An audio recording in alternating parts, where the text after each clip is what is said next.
I suspected my second wife of something I couldn't understand.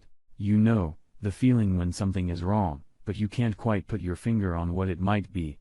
I've always felt that it's some subconscious part of your brain that collects and analyzes random facts until it finds a pattern and then tries to tell your functional part that something is wrong. Researchers have discussed these things endlessly, citing premonitions and female intuition as examples. I had 4 children with my first wife. All good people with successful careers and stable families at times. They have been very helpful to me. When their mother died, we clung to each other like survivors of a plane crash, growing even closer. By the time I married Ellen, they were all married or in college. She was almost 11 years younger, but we seemed to fit together. She had the same values, the same goals, and she was hot in bed. She wasn't beautiful, but she was very attractive. 5 feet 5 inches, 36 by 26 by 38.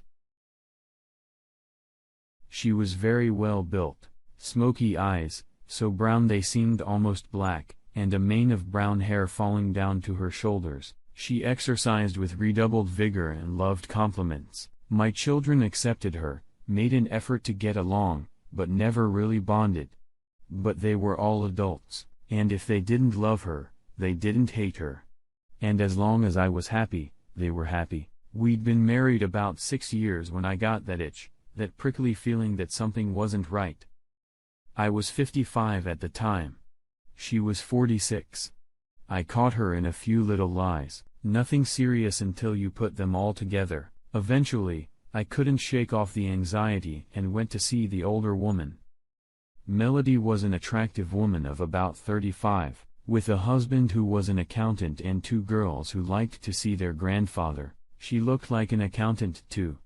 But looks are deceiving, and that fact kept her busy and added to their bank account. Mel owned one of the most successful private detective firms in the Southeast. She had 2 degrees, one in computers, and one in psychology. She was a walking lie detector, analyzing body language and voice intonation almost unconsciously. It was very difficult to surprise her.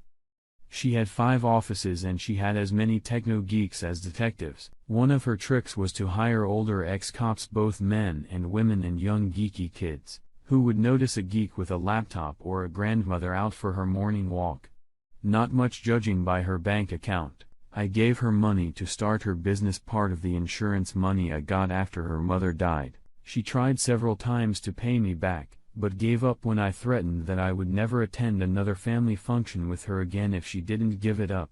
She didn't seem shocked when I voiced my concerns. No platitudes of "it's probably nothing," or "maybe it's just your imagination." Just a simple straightforward, "I'll look into it." She did this for 2 weeks before she asked me to stop by her office on my way home. I had an office downtown, right next to her office. I was a terrible consultant. The guy you hired to tell you how to save your company. The sad part of my business is a big part telling them what they already knew. They just needed someone they paid an obscene amount of money to appease. Sometimes part of my responsibility was to be the man with the axe. I didn't like it, but most of the people I let go needed to be fired, and I knew it.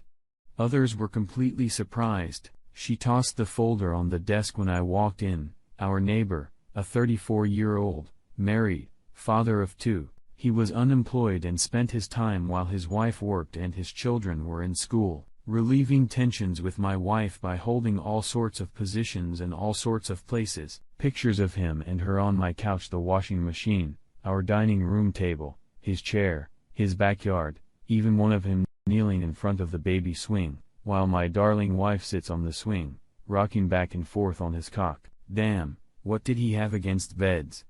Mel watched me carefully, knowing me well. "Don't do anything stupid, Dad, just dump her and live your life. She can't take anything away from you. The prenup took care of that. I know you. I inherited my cunning mind from you. If you think of anything, don't do it." It was too late, but I thanked her for her advice. She looked me in the eye and picked up the phone. "I'm calling Junior. He needs to know anyway. After all, he's your lawyer. Maybe he can talk you out of what you're up to." That brings me to my oldest son's den. Mel sent me some pictures. I've already started the paperwork. You need to stay calm and let me handle this, please, Dad. Okay. I said calmly. When can you do it? It's Tuesday. I'll apply tomorrow, do a couple of favors, and on Friday, she'll be served when and where you want her. You're going home? Yeah. I think I'll be on my best behavior for 2 days. She hasn't been paying much attention to me lately. She'll never notice anything. He stood up as I was about to leave and put his hand on my shoulder. Don't do that, Dad. Do what? Whatever it is you're up to. I can see it in your eyes. I assured him I wasn't gonna do anything stupid.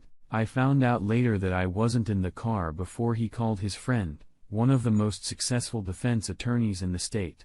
Dave, keep your schedule flexible. I may have to use you soon. I was right. She didn't notice anything. I had a few days off between assignments, so I decided to stop by to see my youngest son. He was sitting in the back, but when he heard the bell ring, he came out grinning. Hey, Dad, what's up? Before you answer me, I already know Junior and Mel called me last night. I figured you'd stop by. What can I do for you? He was my wild child, covered in tattoos and piercings. In his whole life, he'd never been in trouble. He inherited his mother's wicked sense of humor and my sense of right and wrong. He could have studied whatever he wanted in college, but he took his lifelong fascination with guns and turned it into a very profitable business. I did for him what I did for my other children and gave him startup money. He was a master gunsmith with an almost cult-like following. He specialized in SWAT team weapons, customizing and tricking out their guns. He guaranteed their sniper rifles a range of 350 yards. You could cover the first 3 shots with a quarter, the next 3 with a 50-cent coin. If you could hold it steady, you could hit it. He did all the work for the 3 largest cities around, and most of the work for the local SBO and FBI. He also had a very profitable gun store and police equipment supply line. Thanks to him, I had plenty of guns, and the family often shot together on a 20-acre plot of land I owned far out in the county, which we turned into a shooting range. He took aim at all his guns. He was married, which I thought would never happen.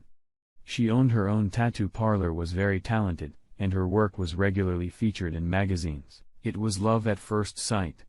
I liked her a lot.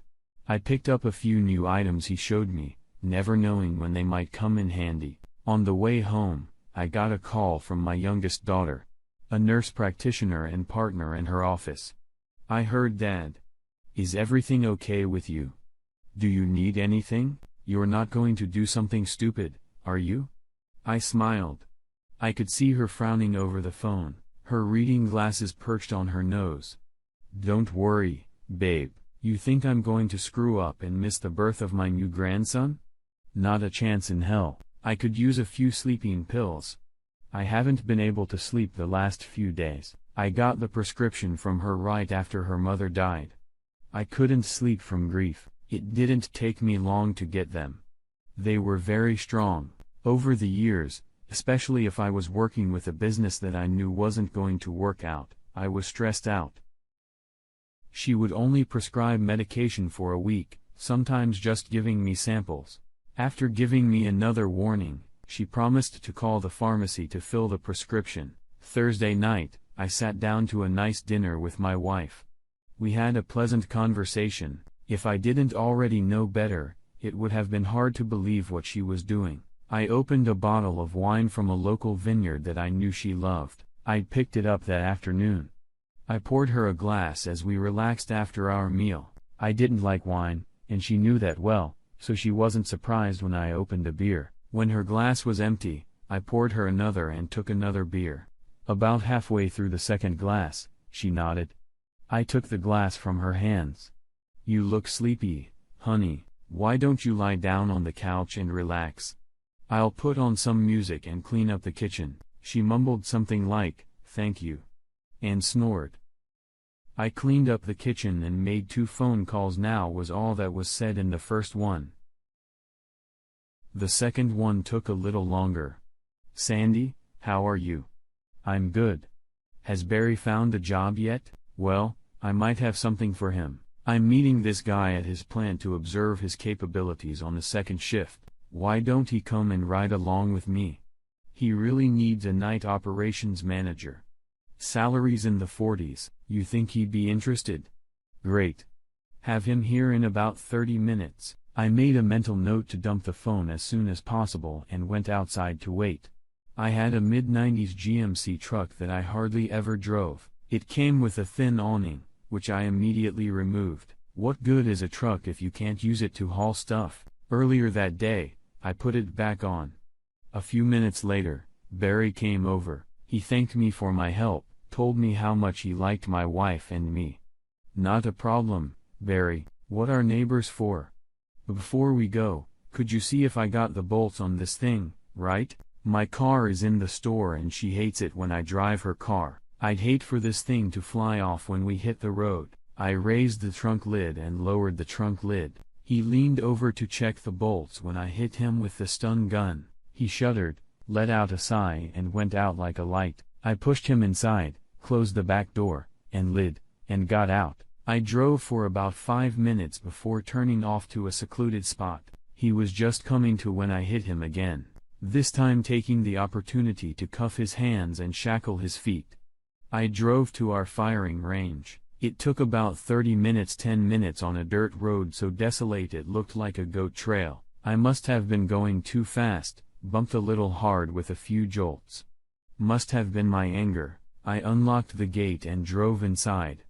As I locked it again, I heard him yelling and stomping inside. I made a mental note to grab a gag on the way back.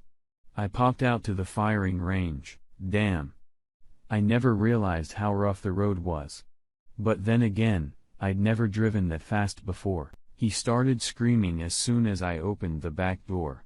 I grabbed him by the leg straps and pulled him outside. He made a thud as he hit the ground. He opened his mouth to complain, and I shoved the muzzle of my Judge into it. In case you don't know, a Judge is a revolver capable firing 45 or 410 rounds from a shotgun. He went silent. Listen to me, asshole. I'm going to let you go. You're gonna walk over to that bench and sit your ass on it. Don't move. Don't talk until you're told to. Do you understand? He nodded his head as far as he could with the barrel in his mouth. I might have broken a tooth when I pulled it out, but I wasn't sure. If I had, he wouldn't have complained. He couldn't keep his balance, and I lost patience. So I made him crawl up with a little encouragement in the form of kicking him in the butt every now and then. I also verbally encouraged him. This is a Judge's revolver, just so you know. I have it loaded with 410 round shotgun shells. It's about the same size, maybe a little bigger than a BB. It won't kill you unless I hit you properly, but it will hurt like hell. If I empty it into you, you'll bleed out even if I don't hit anything serious. Are you with me here, Barry? He nodded, tears streaming down his face. I sat him down on the bench and tied him down with 36-inch zipper ties, immobilizing him. He tried to scream, but I put a gag in his mouth and tightened it. I got it from my sister-in-law. She sold sex toys as a byproduct for her tattoo business. It led to many interesting dinner conversations. And my daughters and daughters-in-law and a few select friends would get together every 3 or 4 months to see the latest merchandise. It always led to some very happy husbands. I pulled up a camp chair and sat down in front of it. In the light of the full moon, I could see the traces of his tears. Do you know why we're here, Barry? He shook his head negatively. Come on, Barry, you're smarter than that. What would motivate a nice guy like me to do this to someone? Think, Barry. Think. Sometimes it causes severe emotional trauma. Kind of trauma can make people snap.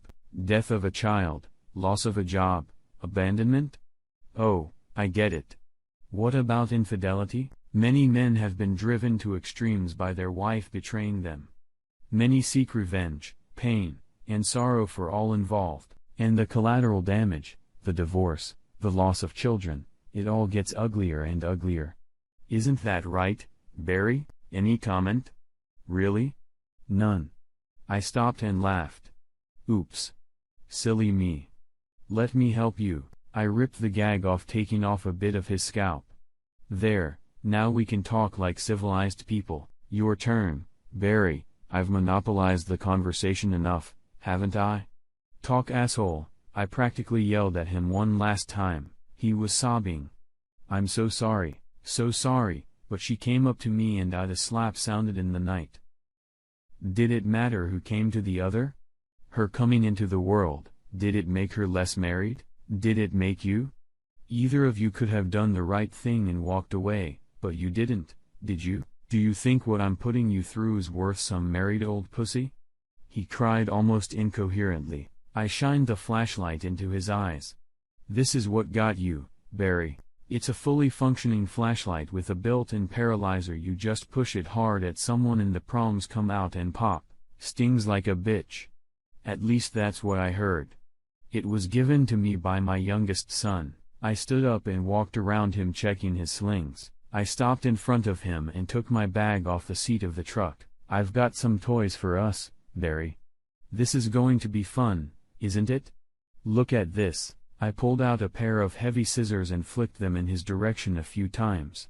He freaked out when I started pulling down his pants. He moved until I reminded him that if he didn't stand still, accidents could happen. I tossed my pants aside and looked at him. Damn it, Barry. I expected more. It's hard to believe this little thing is causing you so much grief. Did I mention my oldest daughter owns a private detective company? Very good. You heard me. I picked up the stack of papers. I shook my head. Barry, Mrs. Oliver. She must be about 60 years old or more, and Mrs. Grant, she's not more than 25. And she weighs at least 250. You don't take away that much, do you? And Mrs. Jeffries, I thought you hated black people. It's nice to see you've overcome your prejudices. Her husband must be, what, 65? I bet he weighs about 300 pounds. Surprisingly, I thought prison guards would be a little more fit. You sure have been a busy boy in the neighborhood, haven't you? Have you got anything left for your lovely wife? Remember her? The one who gave you 2 kids. The one who works all the overtime to keep your sorry ass on your feet. I bet it would hurt her to see those pictures. Wouldn't it? He struggled and groaned. I paternal stroked his head. Don't worry, Barry. I'll be sure to give her a shoulder to cry on. I'll help her and the kids any way I can. Heck, when you lose the house, I might let her and the kids move in with me. You do know that Mrs. Oliver's son is the vice president in charge of mortgages at your bank, don't you? You never got along in school if I remember correctly. I'll comfort her as best I can. Maybe she'll be actually grateful there may be snow on my roof, but thank goodness there's still a fire burning in my stove. I love kids, so it would be a win-win for us. Heck, I might even adopt them. You wouldn't mind, would you? He went soft. I patted his cheeks a couple times and then slapped him.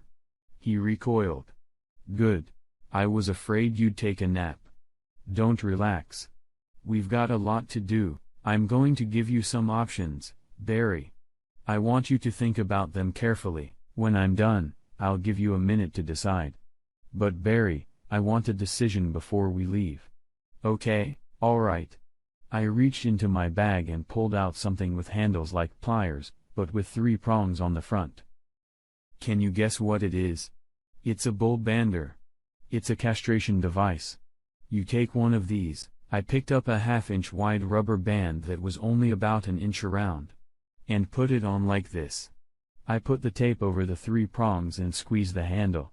The prongs immediately pulled the tape about 4 inches apart. What you do is you take the steer by the scrotum and put it on him like this. When you release the handle, the tape comes off and compresses the scrotum. It is supposed to be very painful for the first hour or so. And then the scrotum goes numb. After 3 days, the testicles no longer work. After a week and a half to 2 weeks, the scrotum falls off. Quick, almost painless, non-invasive. It's perfect. Did I mention that my youngest daughter's husband owns a butchery with her father? There was genuine horror in his eyes. I picked up the vial of pills. I got this one from my youngest daughter too. It's actually for animals, especially sexy male dogs at the pound. One of these makes the dog impotent for a week. 2 at the same time lasts about a month. 3 or more at the same time, and the effects are irreversible. I've worked out that for your weight, I should give you 6. The subs were now hard and fast. I lifted his head and showed him some drawings and something that looked like a gun. One of my sisters-in-law gave me this. It's a tattoo gun. See these drawings? All I have to do is hold them up to you and follow the lines. Do you prefer blue or black ink? I had the truck's headlights on. He could see the drawings clearly. I picked one up. It was a detailed life-size drawing of a penis. It's my favorite. It runs down your cheek and the head touches the edge of your lips. I have another one that says I love to have a buddy go over your forehead. Do you think that will make you popular with the ladies? I leaned back in my chair and sighed. Well, that's it, Barry. Pick one. If you don't, I'll probably do the whole thing with you. Oops, I forgot one. I picked up more papers. My oldest son is a lawyer. These are attachment alienation suits legal in this state. One for me, one for Mr. Jeffries, and one for Mr. Grant. Mrs. Oliver is a widow, but she's named as a witness. You can pick one if you want. I'll go have a beer while you're thinking. I'd offer you one, but I want you to have a clear head. I'll be back soon, and you'd better give me an answer. I walked off into the darkness, found a log, and listened to the night. An owl who did quite close by. Coyotes could be heard howling on the ridge. Tree frogs sang in chorus on the wet ground addressing the night. It was peaceful. When I returned, he was lying on his back, apparently screaming. I shook him roughly. What's it gonna be, Barry? I've got a couple of favorites myself. I hope you'll refuse to pick one so I can have some fun. He begged. I yawned. Time's up, Barry. I'll enjoy it. You probably won't as much. I picked up the ball bander. I guess it won't hurt for long. Let me know. Okay? You wanna see it? Well, maybe it's for the best. I pulled a leather mask out of my bag and strapped it over his head, leaving only his nose exposed. I replaced the castrating tape with a regular strong rubber band. I heard him scream. It would be uncomfortable, but it wouldn't do any lasting damage if it was removed within 24 hours. I pulled out a vial of pills. They were estrogen pills left over from the hormone replacement therapy. My soon-to-be ex-wife just had to make her skin look younger. The worst it would do was make his nipples sore for a day or two and probably raise his mood swings. I pulled out a bottle of water and put 5 pills in my hand. I unzipped the zipper on his mask and clamped his nose shut. He opened his mouth to scream, but I shoved the pills down and shoved the water bottle down his throat. He choked and spit, but eventually swallowed. I was humming to myself when I heard a voice come out of the darkness. That's enough, Dad. I think you've made your point. We'll figure this out on our own. All 4 of my children came into the world with one son-in-law and one daughter-in-law. How do you know that? I asked in surprise. Mel laughed. You're so predictable. From the beginning, I had 2 people watching you. I wanted to stop you early, but I got a majority vote. They wanted you to have some fun. You're a scary person. You know that? Go home. You have other problems to deal with. We have one. I bowed to their wisdom and left. After math, I called Sandy right after I hit Barrett, telling her I couldn't wait any longer and had to leave. I actually had an appointment but was late and called to cancel. She didn't know where he might be. He came home 4 hours later. The police brought him in. He claimed he had been forcibly put into a car, robbed, beaten, and left on the side of the road. As events unfolded, the police firmly believed it was a disgruntled husband or group of husbands. I had a half-baked alibi that the police easily believed. My wife was unconscious and could not tell me exactly when I got home. I will never forget her scream the next morning when she went to take a shower. Her pubic hair had been shaved off and in place was an elaborate tattoo proudly reading Barry's slut on her hairless mound. It wasn't a real tattoo, but one drawn in ink that tattoo artists experimented with. It was guaranteed to last 3 months. It was used for people who weren't sure they wanted a real one. If they chickened out, the ink would come off, and there would be no harm done. My sister-in-law was beyond suspicion. Many witnesses saw her and the rest of the family having lunch at a local diner. Hypothetically, it could have been a fellow artist who was moving out of town and could use a little extra money. Just a wild guess. I was on my way out the door on a short vacation when she screamed out, leaving pictures and a no-fault divorce decree on the dining room table, with a note saying I would help her get settled in an apartment and pay her expenses for 3 months while she looked for a job, or if she didn't sign, and I would leave her out in the cold after a very public divorce. She signed. She lived across town for a while, then met and married a man 4 years younger than her, but I guess a relationship with an older man wasn't too good for her. They moved to Alaska right after the ceremony. I laughed when I heard she passionately hated the cold weather. I never asked why she decided to cheat. In fact, I never spoke to her again. The lawyer sorted it all out. The pictures showed up in various mailboxes in the neighborhood. Sandy kicked Barry out, and he went to an unknown destination. Right in front of Mr. Jeffries and Mr. Grant. After the dust settled, I asked Mel to track him down to file divorce papers and set up child support. I'd heard he was having a hard time paying the proper amount of support and living a decent life, but as long as he was paying, no one cared. I unofficially adopted Sandy as another child, really giving her a shoulder to cry on. I talked to Mr. Oliver and got the terms of her mortgage renegotiated. He was very sympathetic, so sympathetic that 11 months later, I kept the boys with me while they were on their honeymoon. His wedding gift to her was a paid-off bill for her house. 2 years later, the boys had a younger sister. Mr. Jeffries divorced his wife, as did Mr. Grant. Mrs. Jeffries moved across town and spent the next 3 years trying to reconcile. Finally, he spoke to her and she returned to the neighborhood. They had not yet remarried. Mrs. Grant had nowhere to go since she was out of state. I saw her walking down the road with a single suitcase and crying. I felt responsible, so I drove her home and put her in the spare bedroom.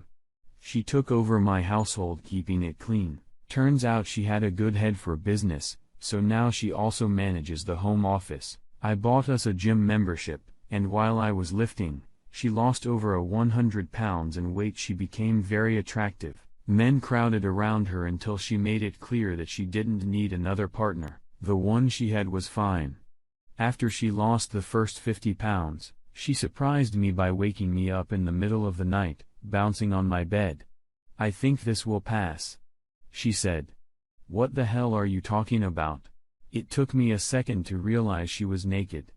Weight test. I'd wanted to do this forever, but I was afraid the bed wouldn't hold both of us. "Now move over. I always sleep on my right side."